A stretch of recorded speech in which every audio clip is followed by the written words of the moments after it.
We're afraid that if they build a minaret, they'll use it for the call to prayer. And I think if I were to go and build a church representing my religion in their country, they wouldn't be very happy about it. They call us terrorists. They call us radicals. They call us the Taliban. So many different labels, all of them wrong. We are fully integrated in Switzerland. We love the country almost more than our own. Our children were born here. They're more Swiss than Albanian. It's not true what they say. Das stimmt nichts.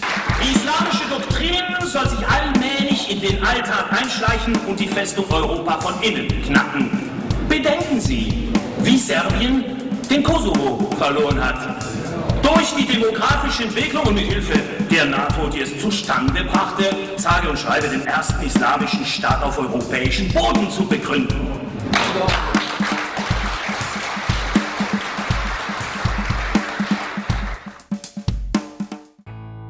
The multi-ethnic Swiss society is composed not only of the native population, but also of a considerable number of migrants that have migrated to the country for different reasons. Switzerland has a population of about 8 million inhabitants. There are 1.7 million immigrants in Switzerland, standing for 23% of the population.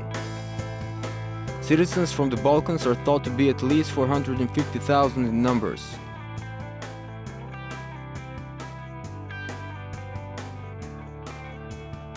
Along with its multi-ethnicity, this country displays a multi-religious composition of its population. Religious communities in the country are divided into Roman Catholics that stand for 43% of the community, Protestant Christians at 33%, Muslims at 4.3%, Orthodox Christians at 1.8%, Hebrews at 0.2%, and small communities of Hindus, Buddhists, and other religions. According to these data, the Muslim community in Switzerland comes third in size. This mixed composition of the Swiss society and the problems arising from misunderstandings and lack of information on the cultures and traditions of foreign societies were the motive that drove us to produce this investigative documentary. This research aims to shed some light on the Balkan population of Muslim religion in Switzerland, as well as on a multitude of issues that the different communities part of the Swiss society face in this country. The questions laid down for discussion are: what culture do these foreigners bring to the country? What problems do they face? What are the formal and non-formal relationships they keep with the religious institutions and sects in their countries of origin? Does their integration into the Swiss stand for a challenge? Are there any radical or extremist practices involved? Depuis que l'Office fédéral de la statistique a cessé de faire un recensement systématique, il est devenu beaucoup plus difficile pour nous les chercheurs d'avoir des données exactes sur l'origine des populations musulmanes. Aujourd'hui, on estime que le 70%, peut-être même le 80%, 90% ont des origines avec les Balkans, mais les derniers chiffres nous montrent que 30% des musulmans suisses sont aujourd'hui de nationalité suisse. Islam is a monotheistic religion, falling under the tree of Abrahamic religions. The origin of this religion dates back to year 610 of our era. Islam was revealed to Prophet Muhammad, who lived in the city of Mecca, where Kaaba was located, otherwise known as the house built by Prophet Abraham and his son Ishmael to honor their God. Islam is based on 5 pillars: Shahada, recognition and belief in one God only and in Muhammad as the messenger sent by God; Salah, the ritual of praying 5 times a day; Psalm, fasting during the sacred month of Ramadan; Zakat, almsgiving, which is 2.5% of the total net of an individual for the needy and the poor. This is only applied to rich Muslims. Hajj, pilgrimage to Kaaba, Mecca at least once in one's lifetime, only for those who can afford it. Failure to comply with all these obligations is forgiven in certain states, such as pregnancy, post-pregnancy state, illness, financial strain, difficult professional, political, and climatic situation or age. Islam recognizes and accepts other prophets before Muhammad, and it also recognizes the sacred books of the Hebrews and the Christians, but Islam itself does not rely on these books for its practice. Sunni and Shia are the two main denominations of Islam, and there are many other orders or schools of thought and of comment to the Quran, the holy book of the Muslims, or the fiqh, Islamic canon law. There are also many movements of the civil society, political parties, and educational institutions of religious backgrounds.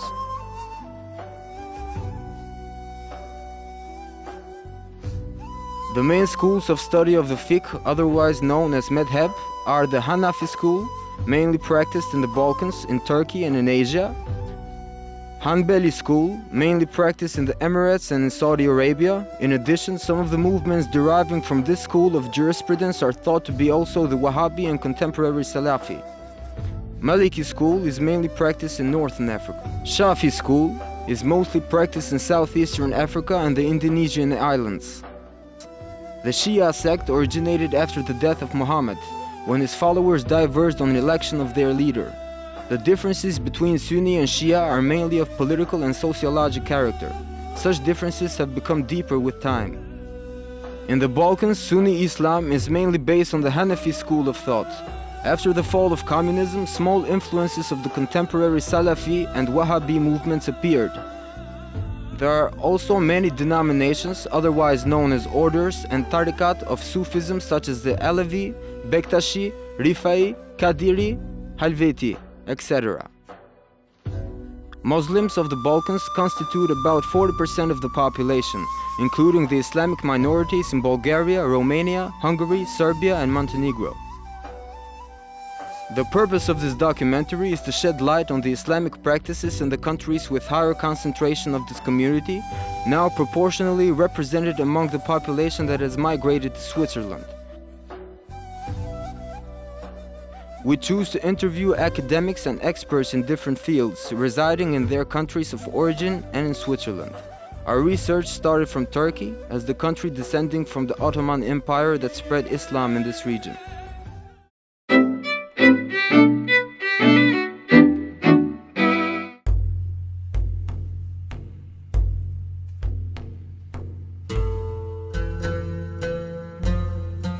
Turkey has a total population of about 80 million inhabitants, 99.8% of whom belong to the Islamic religion.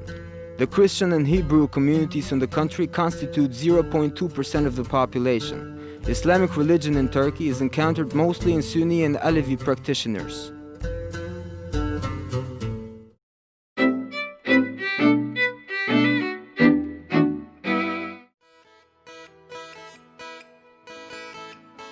Macedonia is nowadays inhabited of different ethnicities or Orthodox Christians along with Muslims and other minorities such as Catholics or Hebrews. According to statistics of 2002, the Muslim population in this country constitutes about 33% of the inhabitants, whereas the majority of the populations are Christian Orthodox with over 60% of inhabitants. These data are a subject of discussion in the country.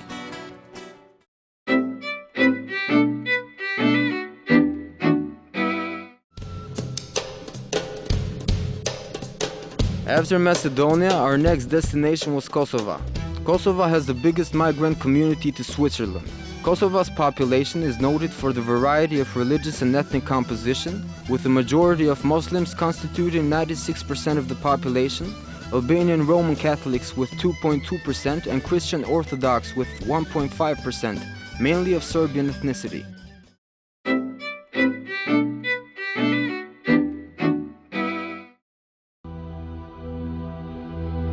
Albania is located on the shores of the Adriatic Sea, and it is the bridge connecting southeastern Europe to Western Europe.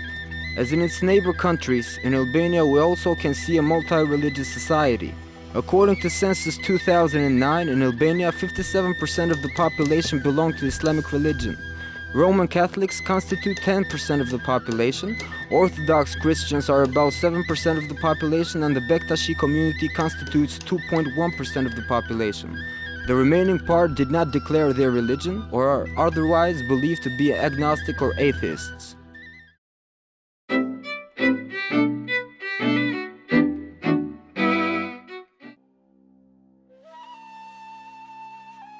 Bosnia, as part of the former Yugoslav Republic of Macedonia, has a multi-ethnic population with about 3.8 million inhabitants, mainly composed of Slavs. Local people are of Bosnian, Serbian, Croatian ethnicity, etc.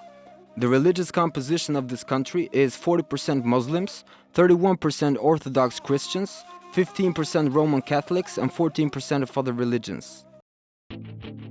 How is this reflected in Switzerland? Alors en Suisse, on va dire qu'on n'a pas vraiment une communauté balkanique. Il faut bien voir qu'on a plusieurs communautés. On a la communauté qui vient de Bosnie-Herzégovine, on a la communauté qui vient du Kosovo, on a la communauté qui vient de Macédoine. La communauté qui vient de Bosnie, elle, s'est tout de suite constituée donc au début de la guerre, disons en 91. La guerre était très forte à Sarajevo et là, il y a une solidarité suisse pour Sarajevo, donc elle a obtenu des avantages. Et elle a pu construire, cette communauté a pu mettre en place 20 zémat, 20 mosquées en Suisse. Et elle s'est tout de suite organisée. Et il y a eu des alliances politiques rapides qui ont été faites entre la Bosnie, Sarajevo, le Reich de Sarajevo et la Confédération suisse pour qu'il y ait des imams, pour que la communauté s'organise. Une autre communauté est la communauté kosovare qui, elle, n'a pas pu profiter de la guerre. Elle a perdu 2 fois. C'est-à-dire qu'elle a eu la guerre et ensuite, comme elle est dans la 2e et 3e vague de guerre en Yougoslavie, eh bien, elle n'a pas pu profiter d'une solidarité en Suisse. Donc, c'est un petit peu les Kosovars qui ont dû se débrouiller entre eux, s'accueillir, mettre en place une solidarité. Et la religion n'a pas constitué, et ne constitue toujours pas d'ailleurs pour les Kosovars, quelque chose de central. Donc, elle n'a pas pu s'organiser autour, si on veut, de la mosquée. Elle s'est pu s'organiser autour de centres culturels. Donc là, il y a une plus grande difficulté maintenant pour s'organiser au niveau religieux.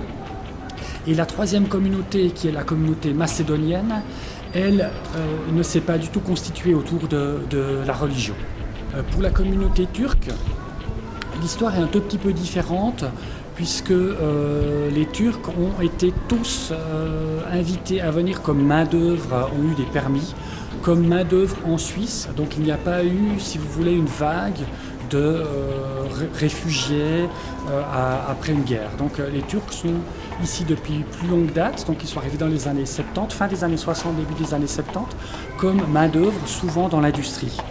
Et ces personnes se sont établies. Et la communauté turque qui est encore actuellement en Suisse est une communauté maintenant de 3e génération, 4e pour certains, des gens qui ont tous fait l'école en Suisse. Donc le rapport à la religion est totalement différent puisqu'on a, si vous voulez, des gens qui sont qui ont une socialisation suisse et donc un rapport à la religion qui est plus un rapport de maintien d'une tradition avec le pays.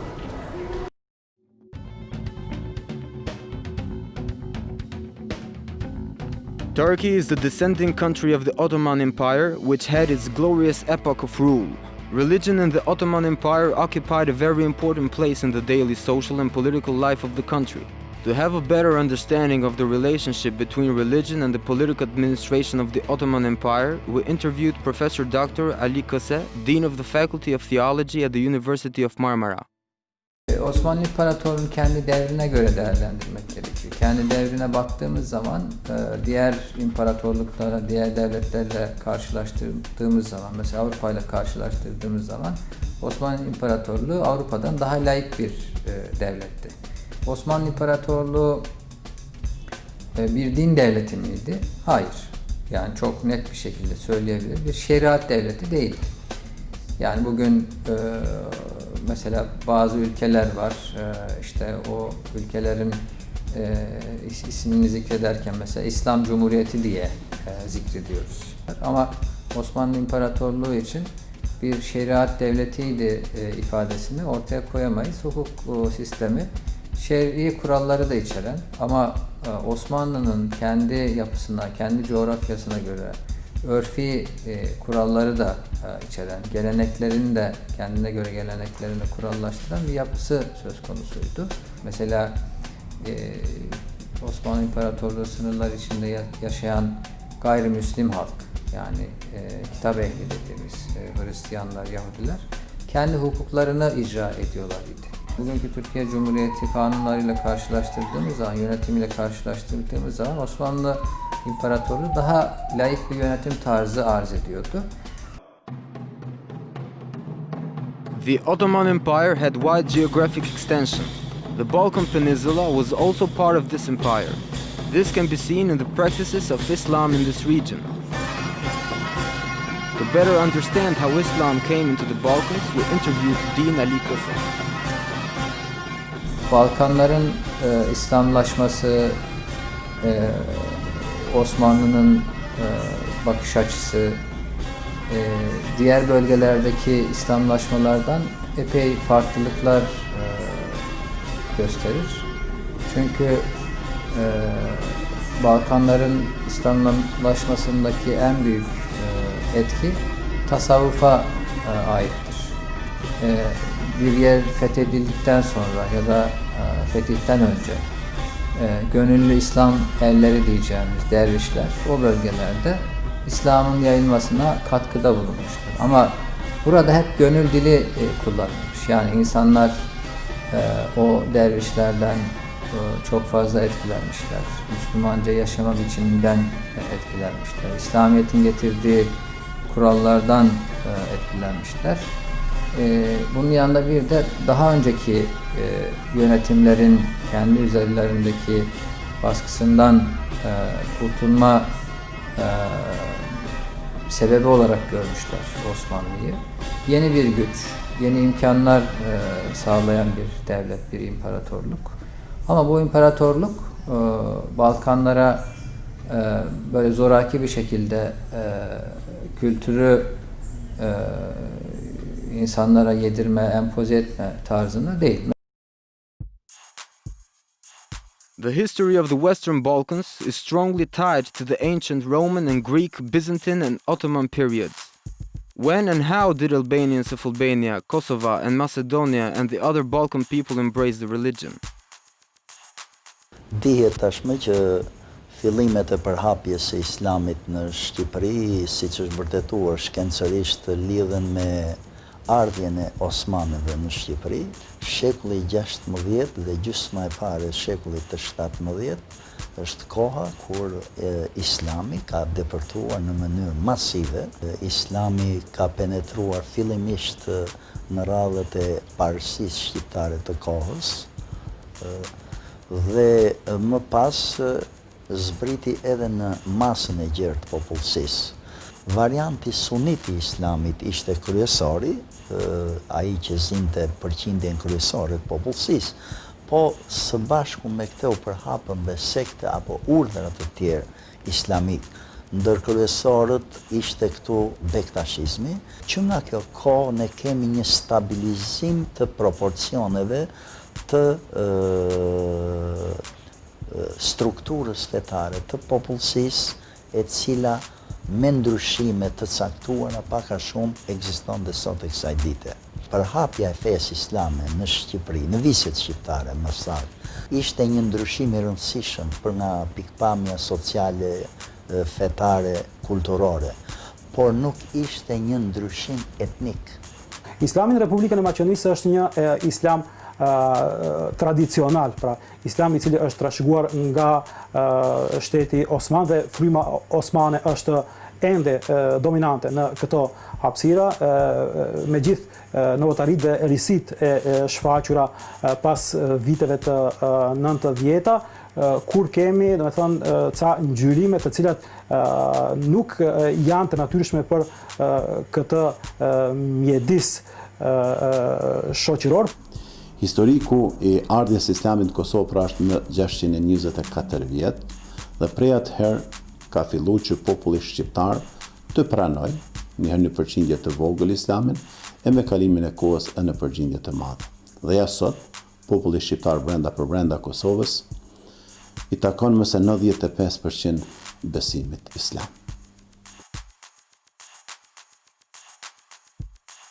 Data from the Ottoman Empire rule show that in 1800 Muslims constituted 60% of the general population. There were also Hebrews and Christians in this empire. Due to the tense political situation in the country, the Turkish religious authorities, Diyanet, refused to declare on their activity as the support of religious practitioners in Turkey and abroad. Din Ali Kase on the religious tolerance during the Ottoman Empire period and nowadays. Şimdi biz mesela Türkiye'nin bir yerinde cami bitişiğine de bitişik duvarına kilise yapmaya, havra yapmaya kalksak belki bu çok fazla hoşgörüyle karşılanmaz. Tepki alabilir. Birçok kimse buna tepki gösterir. Ama işte Beylerbeyi'ne, Kuzguncu'ya gidiyorsunuz. Orada duvarın bir tarafı aynı bahçe içerisinde bir tarafında cami yapılmış, bir tarafında kilise yapılmış. Ne zaman yapılmış? Osmanlı İmparatorluğu'nun en güçlü olduğu, yani dünyaya hükmettiği zamanlarda yapılmış. Viyana'ya kadar gittiği zamanlarda yapılmış. Türkiye'de sayıları çok fazla değil ama Hristiyanlar var, Yahudiler var ve bir problemleri yok.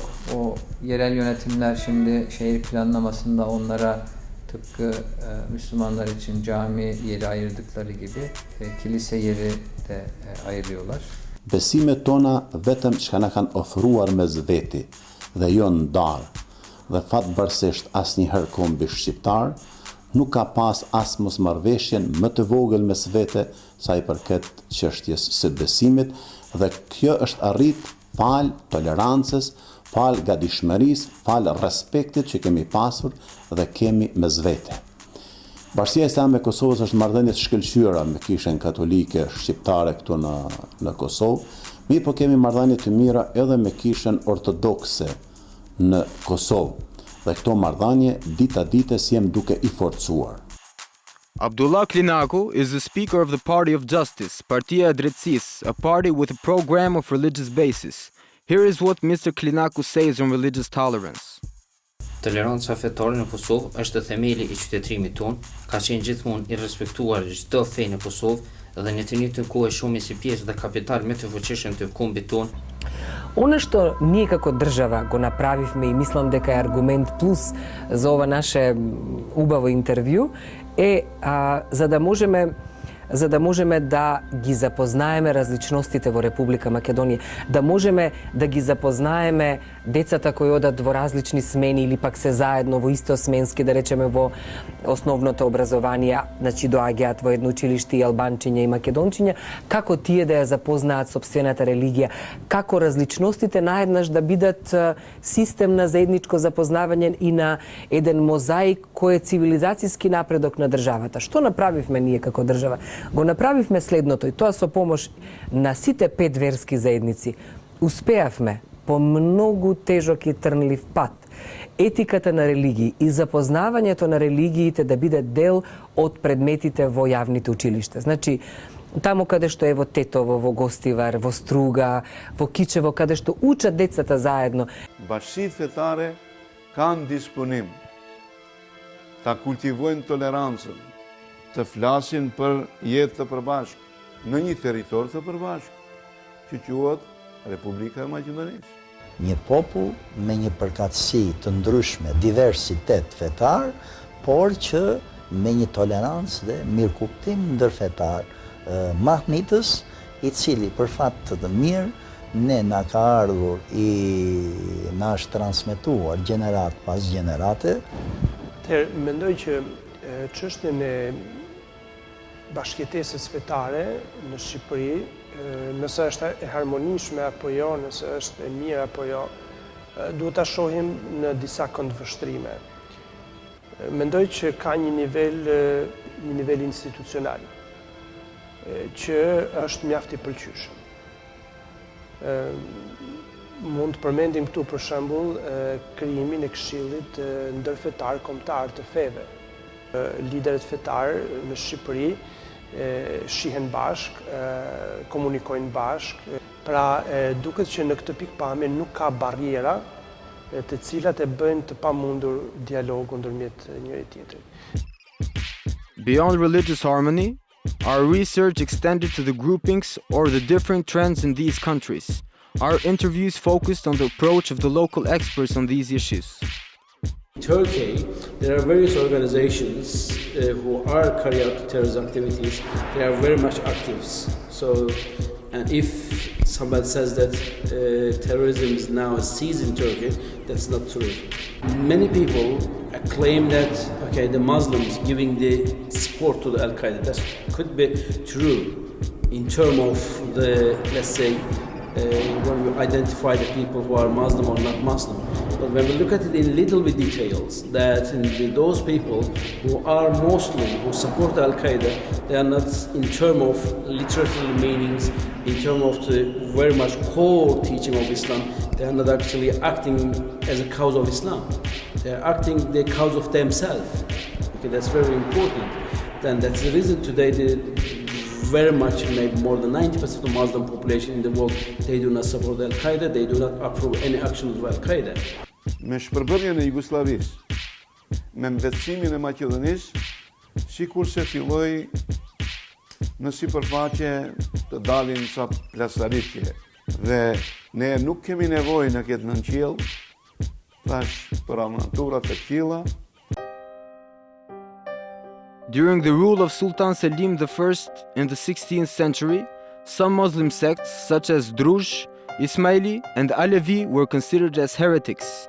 In that period, massacres took place among the Alevi community in the country. Even nowadays, the Alevi community is still object of concern in Turkey. Professor Dr. Osman Egri, rector of University of Fethiye, and at the same time director of Research Center Haki Bektaş Veli explains. Alevilerin Bektaşilerin yıllardır cemevlerinin yasal statüye kavuşturulmasıyla ilgili talepleri var. Bununla alakalı bazı çalışmalar yapıldı Türkiye'de. Çalıştaylar süreci yaşandı. Komisyonlar kuruldu. Mesela bir hukuk komisyonu kurulduğunu biliyorum. Ve bu doğrultuda cemevlerinin birer inanç, ibadet ve erkan merkezi olarak elektrik, su gibi masraflarının, imar planlarında yer almalarının karşılanması şeklinde bazı kararlar alındı. Demokratikleşme paketlerinde de bazı adımların atılacağı duyuldu, konuşuldu. Fakat maalesef tabii bu konuda bir adım atılmadı. Ama fiilen şu anda Türkiye'nin birçok ilinde yaşayan, İstanbul başta olmak üzere büyük şehirlerimiz, Ankara'da, İzmir'de, Bursa'da binlere varan sayıda cemevi var. Alevi köylerinde cemevleri var. Buralarda insanlar kendi ibadetlerini özgür bir şekilde yapıyorlar. Herhangi bir kanuni kısıtlama bu konuda yok. During the communist regime in Albania, religion was prohibited through provisions in the Constitution of the Republic of 1967, and this continued until the fall of the regime. PhD Xhavit Shala, expert on national security, dwells on the post-communist problems that arise in this period. Problemi ishte problemi me komunitetin musliman në Shqipëri. Ky është momenti kur nga vendet arabe erdhën në Shqipëri nëpërmjet organizatave të ndryshme jo qeveritare, një pjesë jo e vogël, predikuesish, normal, me një pjesë e konsiderueshme me qëllimin e mirë për ta mbështetur rigjallërimin e fesë islame në Shqipëri. Por krahas njerëzve që erdhën me sensin, me mendimin e mirë, u përfshin në këto organizata jo qeveritare, u përfshin mjaft persona të cilët synuan që ta shfrytëzojnë varfërinë e komuniteteve fetare në Shqipëri. Filluan të diktojnë, filluan të merren sidomos me brezin e ri, duke i dhënë njohuri të shtrembura për fenë islame. Ky problem ishte edhe ndër muslimanët edhe në Bullgari, në Bosnjë, pra ishte një problem rajonal. Vehabi selavizmi u bën një problem rajonal. According to Dr. Shala, one of the reasons why these new movements penetrated in Albania was also absence of a well-established local clergy and the incapability of the state to meet even the most immediate material needs for its people. This created the adequate terrain for those movements to penetrate the most vulnerable layers of the society. Ka patur një angazhim të madh intelektual për të paraqitur rrezikshmërinë e këtij fenomeni në Shqipëri.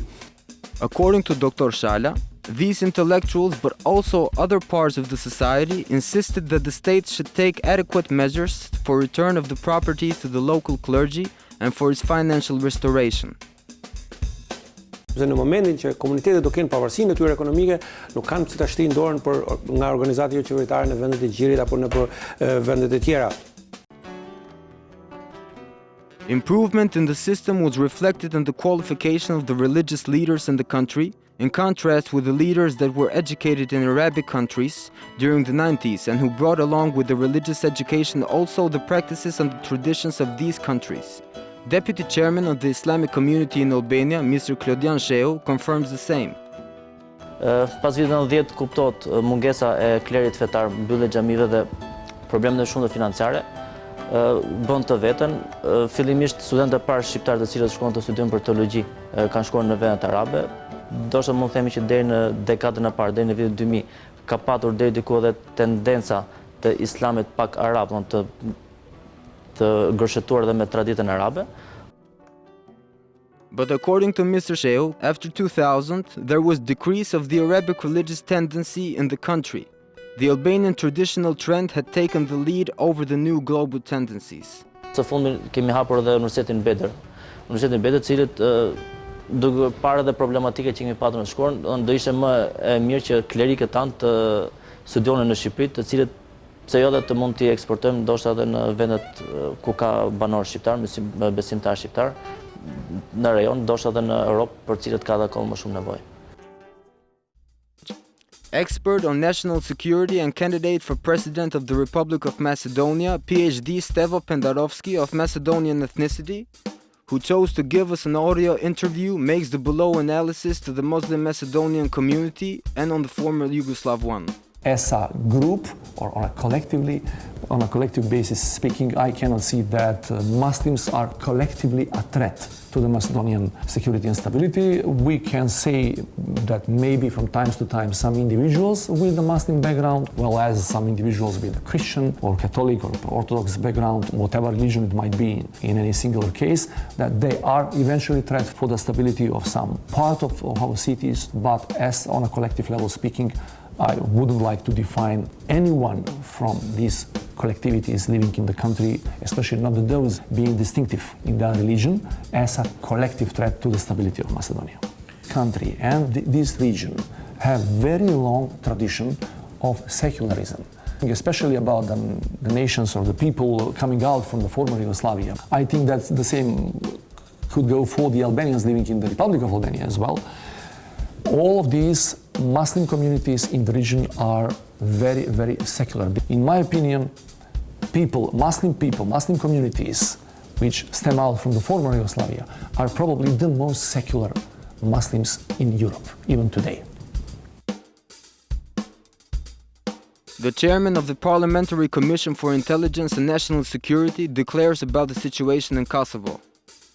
Një dobësi që ka përcjell Kosova është se ligji mbi fen nuk është aprovuar dhe kjo ka lënë pastaj hapësirën e manipulimit të organizatave të ndryshme, të cilat kanë edhe qëllime të tjera që kanë hyrë në Kosovë dhe me këtë në një farë forme kanë dëmtuar imazhin e Kosovës.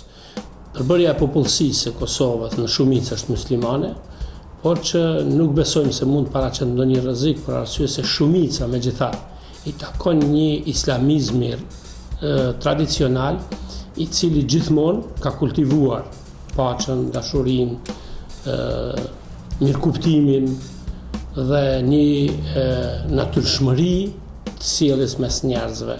Rrymat e reja, ardhet e reja të cilat po ndodhin sot, kjo nuk do t'i bën mirë vetë islamit, po të njëjtin kohë nuk do t'na bën mirë ndoshta edhe neve vetë si komunitet shqiptar musliman që jemi sot këtu, po edhe në vendet tona. To this point, other questions may be laid down for discussion, such as that of gender equality, wearing of the burqa, and the symbol of minarets. The stances of our interviewees follow. Në aspektin e besimit, në aspektin e praktikimit, për një musliman nuk është kurrë që xhamia në cilën do praktikojë besimin e tij do të ketë mëdomos minare. Një minare nuk i prish punë askujt, domethënë. Në fakt që ato frikson nga imazhi i një minare, është flet për një fobi dhe flet për një islamofobi në rritje që nuk përkon edhe vetë me vleret e europiane, të cilët nga vetë motja e Bashkimit Evropian është që të bashkuar në diversitet, por ama shikojmë që mospranimi i minarës tregon që ato nuk po duan ta jetojnë ose ta pranojnë këtë diversitet fetar brenda vendeve të tyre. Një musliman nuk ndihet mirë ku disa simbole mjaft të rëndësishme për të nuk pranohen në një vend të caktuar, aq më tepër kur flitet për vlera universale. Në Islam veshja e detyrueshme për një femër është shumë e qartë. bëhet fjalë për mbulimin e kokës, nuk bëhet fjalë për mbulimin e fytyrës. Mbulimi i fytyrës ka qenë një traditë e disa vende të caktuara në lindjen e mesme, edhe për Islam nuk ka veçori të burrit, nuk ka veçori të gruas. Të dy janë të barabartë, të dy gëzojnë të drejtat barabarta, liritë e barabarta. According to Mr. Sheu, even in more remote countries, such practices of disrespect for individual rights and freedoms originate from tradition and not from religion. Në Islam gratë kanë mbajtur pozicione deri në pozicionet e gjykatësit, kanë mbajtur pozicione drejtuese e luftës, kanë qenë pozicionet e mësimdhënësve. Të gjitha ato poste të cilat mund t'i mbajë një burr, mund t'i mbajë një grua sipas fesë islame. Në vendet ballkanike, apo le t'i referojmë edhe Shqipërisë, çështja e barazisë gjinore ka qenë më shumë traditë se sa, apo le të themi dominimi patriarkal i meshkujve ka qenë më shumë e derivuar nga tradita se sa nga Islami. Nuk e di, po të lexoni statistikat e fundit mbi dhunën ndaj grave, janë marramendse dhe si problemet kryesore që renditen janë alkooli, pra i cili është një gjë që përjashtohet në İslam ve papunësia. Kadının toplumsal hayattaki, iş alanındaki görünürlülüğü ne baktığımız zaman mesafe aldığımız doğrudur ama yeterli mesafe aldığımız kanaatinde değilim.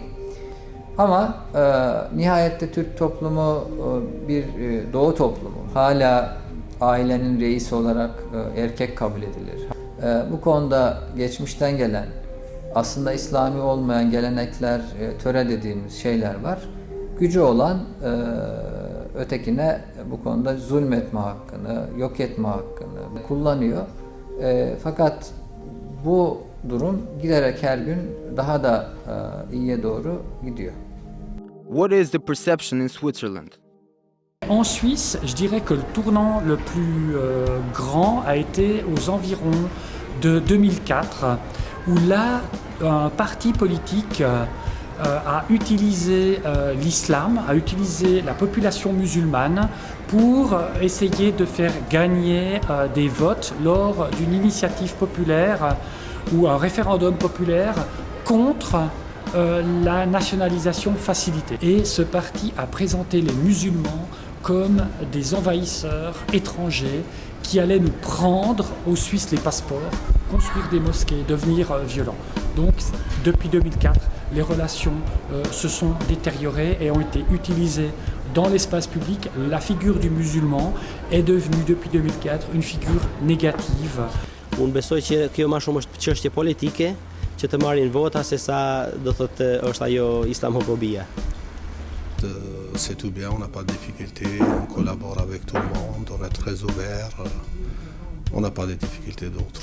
On remercie les autorités lausannoises, par exemple, pour les cimetières, déjà on a la permission, les parcelles sont déjà acceptées et tout ça. Donc, et on travaille avec l'Union musulmane de canton, avec les autorités. Murtezi says that they are very happy with the cooperation they have with the state and religious authorities. This is reflected in the cooperation with the interreligious structure, part of which are all religions represented in the canton of Vaud. Raportet në lidhje me secionet zvistrane këtu, edhe kantonale në Gjenevë, po edhe komunale mund të them ku I takojmë komunës së Vernie, me të vërtetë janë në nivel të lartë, pra po them. Çdo lëvizje, çdo breng që kemi, u drejtohemi edhe besa deri më sot, fati ka deshtë që këta na kanë dalë në ndihmë.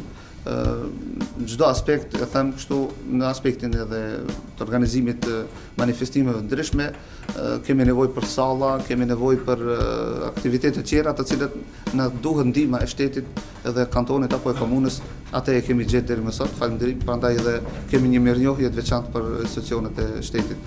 In our talks with religious clergy and the practitioners in Switzerland, we found that their main concern is mostly education of imams and the financial means for the praying centers. They explained that currently the funds are derived from contribution of the followers and there are no other financial sources. Dr. Mallory views the situation from another angle.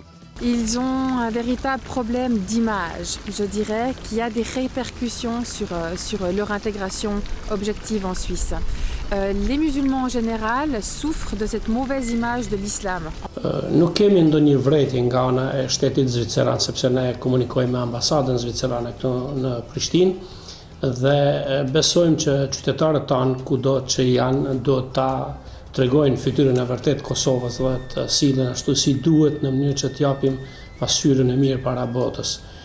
Prandaj rrymat të cilat janë të importuara nga vende të ndryshme ku ka kriza, nuk besojmë se do të mund gjenë vend në Kosovë, sepse Kosova gjithmonë ka ndjek një rrugë pro-evropiane, pro-perëndimore, pro-Shtetet e Bashkuara të Amerikës dhe gjithmonë ka qenë për një demokraci të mirëfillt për popullin e Kosovës. What is the relationship that religious practitioners have with the institutions of origin? Aktualisht nuk është se kemi statistika të sakta, nuk është se kemi edhe një lidhje organike.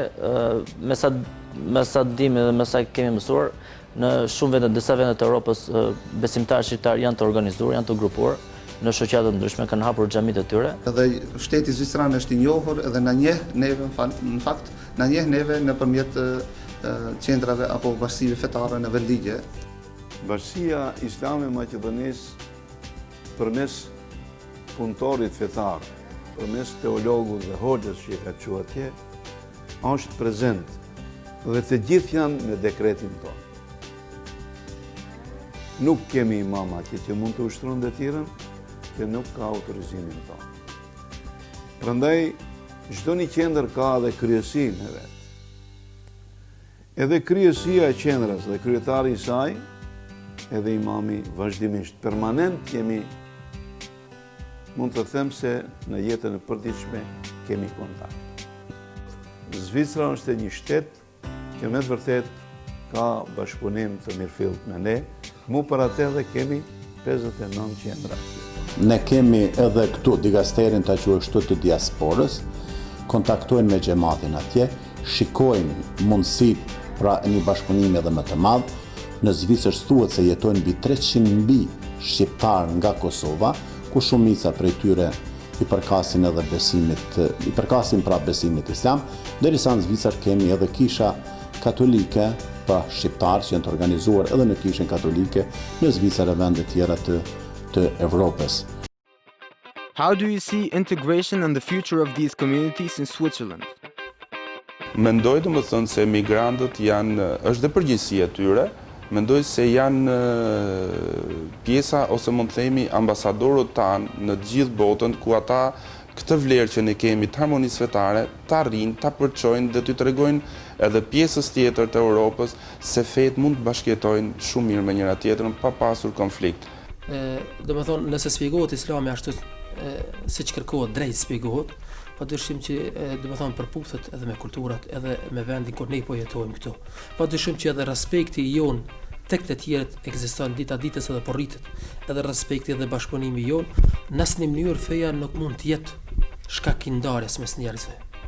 Përkundrazi, feja ka ardhur që njerëzit i të bën rreth një besimit, po pa marr parasysh edhe nëse të gjithë njerëzit nuk e kanë të njëjtin besim, ne si besimtarë të fesë islame e kemi obligim detyrueshëm që të respektojmë edhe fe tjera, po të respektojmë edhe ata të cilët deklarohen si ateistat pa fe. Ne si komunitet musliman e përkrajmë deri në fund marrëveshjen e stabilizimit asociimit ose integrimin e plotë të Shqipërisë në Bashkimin Evropian.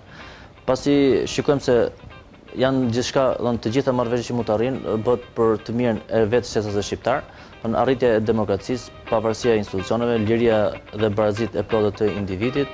Janë disa vlerë universale të cilat vetë Islami që në shekullin e 7 i ka promovuar, që atëherë dhe shikojmë që janë po ato vlerë universale të cilat dhe Bashkimi Evropian tenton që për të krijuar një shoqëri sa më harmonike, ku të gjithë individët të ndjehen barabartë, pavarësisht të racës, gjuhës, kombit apo besimit fetar, të gëzojnë liri dhe të drejtat barabarta. C'est que je pense qu'il y a vraiment un urgent effort à faire d'éducation. D'éducation d'une part des populations musulmanes à la culture et aux valeurs suisses, enfin à ce fond commun qu'on a, où ces valeurs de démocratie, d'ouverture, etc. Et je pense qu'il est urgent aussi que les Suisses non musulmans s'éduque et ouvre les yeux à l'islam et essaye de sortir de cette catégorie de l'islam comme étant cette religion guerrière, du musulman comme étant un potentiel moudjahidine, et de voir aussi dans le musulman son voisin, son chauffeur du taxi, son médecin, enfin des citoyens normaux qu'on côtoie constamment en fait en évoluant dans nos villes. Voilà. Ne jemi pra evropian, dëshirojmë të antarësohemi në familjen e madhe evropiane dhe sigurisht të integrohemi me begatin më të madhe që ka kombi shqiptar, por edhe tjerët të tëra janë, ajo është edhe identiteti fetar. Duke ruajtur këtë identitet, mirë po duke integruar në shoqëritë evropiane dhe në familjen e madhe evropiane.